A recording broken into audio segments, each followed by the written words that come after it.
Good morning everyone, সবাই কেমন আছো?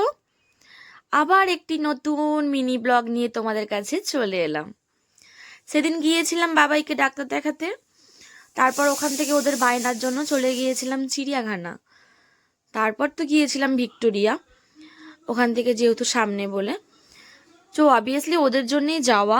চিড়িয়াখানা অবভিয়াসলি ওদের বাচ্চাদেরই ভালো লাগার জায়গা, নানা রকমের জীব জন্তু পশু পাখি। ও আমার ছেলে মেয়ের একটু বায়নাই হলো যে চলো চিড়িয়াখানা যাব। তো আমি যেখানে গিয়েছিলাম ওখান থেকে চিড়িয়াখানাটা পুরো উল্টো জায়গা, কিন্তু ওদের জন্য যেতে হয়েছিল। আবার কবে যাব না যাব। খুব ভালোও লাগলো, গিয়ে খারাপ লাগেনি, ভালো লেগেছে আমাদেরও। ভীষণ হাঁটতে হাঁটতে পায়ে ব্যথা হয়ে গেছে। আর তোমাদেরকেও বলি চিড়িয়াখানা যেতেই পারো, কিন্তু আমি শনিবারে গেলাম, শনিবারেতেই এত ভিড়। মানুষ তো রবিবার ছুটির দিন যায় বেশিরভাগ, শনিবারেই গিয়ে দেখছি মানুষের মাথা গোনা যাচ্ছে না, এত ভিড়। তবে ভালো লেগেছে, খুব সুন্দর লেগেছে। আগে যেমন নানা রকমের একটাই বাঘ দেখতে পেতাম, নানা রকম বাঘ দেখতে পাইনি, এখন অনেক রকমের বাঘ দেখতে পেলাম। আর ছেলে মেয়েদের হাঁটতে হাঁটতে নিয়ে চললাম, এবার চল কোন দিকে কি আছে দেখি। ওদের মেন উদ্দেশ্য হচ্ছে আমরা বাঘ কোন দিকে আছে আমরা যাব, আর সিংহ কোন দিকে আছে যাব। আমি চল তাই দেখি এখানে রুট ম্যাপটা কোথায় কি আছে। রুট ম্যাপে চলে গেলাম, যে দেখলাম যে কোথায় দেখি বাঘ সিংহ হাতি কোথায় কি আছে। তারপরে দেখলাম চল এইদিকেই চল, বাঘ সিংহ হাতি এই ডান দিকে রাইট এদিকে গেলেই দেখতে পাওয়া যাবে। তো হাঁটছি, বাঘ থাকে সেই শেষ দূরে। বাঘের জন্য হাঁটতে হাঁটতে গেলাম ওদেরকে নিয়ে।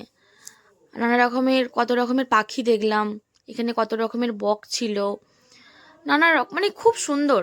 বাচ্চাদের জন্য বড়দের জন্য একটা পিকনিক স্পট বলতে পারো, ছোট ছোট খাবার দাবার রান্না করে নিয়ে যাওয়ার জন্য, যে বসে এন্টারটেন করার, বাচ্চাদেরকে খেলাধুলা ওখানে দেখানোর জন্য খুব ভালো জায়গা চিড়িয়াখানা। সব থেকে যে মেন উদ্দেশ্য ছিল বাঘ মামা, আমার মেয়ের উদ্দেশ্য হচ্ছে বাঘ আমি দেখবই দেখবো, বাঘ আমি দেখবই দেখবো। দেখো সাদা বাঘ একটা, আর ওদিকে ন্যাচারাল কালার যেটা হয় সেটা আমি দেখিয়ে দিলাম।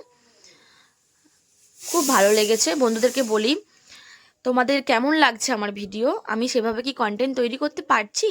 যদি পারি না পারি সেটা আমাকে কমেন্ট করে জানাও। তোমাদের কমেন্টেই তো আমি আরও উৎসাহ হব, তাই না? এই ময়ূরটাকে দেখেছো, কি সুন্দর কালারটা দেখো। আর এদিকে ছিল সাদা ময়ূর। তো বন্ধুদেরকে বলি তোমাদের মতো করে, তোমাদের মানে তোমাদের জন্য সব কিছু। তোমরা যদি না হেল্প করো না সাপোর্ট করো, তো আমি কিভাবে আরও মানে উপর দিকে উঠবো, তাই না? তো আমি চাই তোমরা প্লিজ একটু সাপোর্ট করো। আমি তো দেখে নিলাম হাতি বাঘ সিংহ, আমার বাচ্চাদেরকেও দেখিয়ে নিলাম। তো তোমরা যারা যারা বাচ্চাদেরকে নিয়ে এখনও যাওনি, বা তোমার ফ্যামিলিকে নিয়ে আরও যারা যারা ঘুরে আসোনি, তো চলে যাও চিড়িয়াখানা। আবার একটি নতুন ব্লগে তোমাদের সঙ্গে দেখা হবে। ভালো থেকো সবাই। আরও আরও আমার ভিডিও দেখার জন্য আমাকে কমেন্ট করো, সবাই ফলো করো। টাটা, আজকের মতো আমি আবার বিদায় নিলাম। ভালো থেকো সবাই।